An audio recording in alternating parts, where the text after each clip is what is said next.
The Middle East today is perceived by the West to be affiliated with terrorism, extremist groups, and violence. However, these views of the region date back to the early 1900s. The 1800s was the age of imperialism, and nations such as Britain and France had colonized most of Egypt and southern Asia. However, they could not get their hands on the Middle East because it was under the control of the powerful Ottoman Empire. Once World War I began, Britain and France realized that they could carve up the Ottoman territories if they were to be victorious. In 1916, the two Western superpowers drew up the lines for the Middle Eastern countries that they would claim. However, Britain promised rebel leader Faisal an Arab state for him to rule once the war was over, but by then his precious land was already claimed, and instead he became a puppet in Britain's Iraq. In the 1950s, oil began to rapidly increase in price and become a valuable asset to the Western powers. One of the biggest oil providers was Iran, and within its borders was a large oil company that was monopolized by Britain. In 1951, Mohammad Mossadegh was elected Prime Minister of Iran, and one of his campaign promises was to nationalize the oil industry.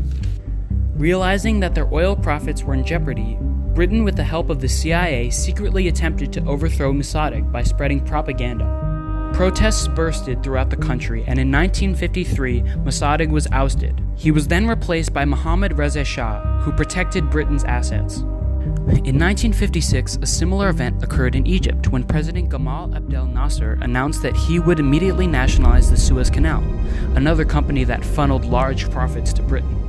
Nasser's plan was to eliminate all Western influence in the Middle East, which gained him a large amount of support. However, both Britain and France saw this as a violation towards them, and in late 1956 they took military action, sending their troops to Egypt. The United States, including the rest of the world, was against the invasion. The United Nations voted to freeze any monetary transactions that would go to the military operation, forcing Britain and France to withdraw their forces.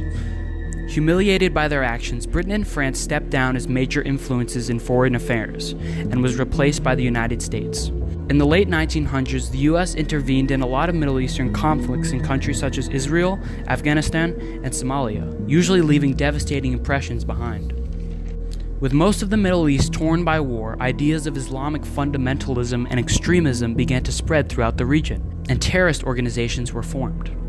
On September 11, 2001, the radical group Al-Qaeda attacked American soil, leaving the world in shock. It was this event that made extremism in the Middle East seem like more of a threat to the United States, as politicians began to discuss it more. In 2003, President George W. Bush sent troops into Iraq, stating that their government was affiliated with terror organizations and promising to build a new Iraq that is prosperous and free. However, after the US withdrew its troops, the crumbling nation was left more vulnerable than before.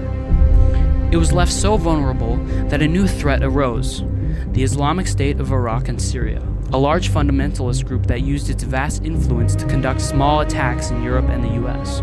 It would be unreasonable to say that the root of this violence comes from Islam, a religion dating back to 600 CE, way before the Middle East fell into chaos. However, many US politicians, including our President Donald J. Trump, have done just that. Is the US too blind to see that they are the true cause of chaos in the Middle East? Or do they refuse to know the full truth?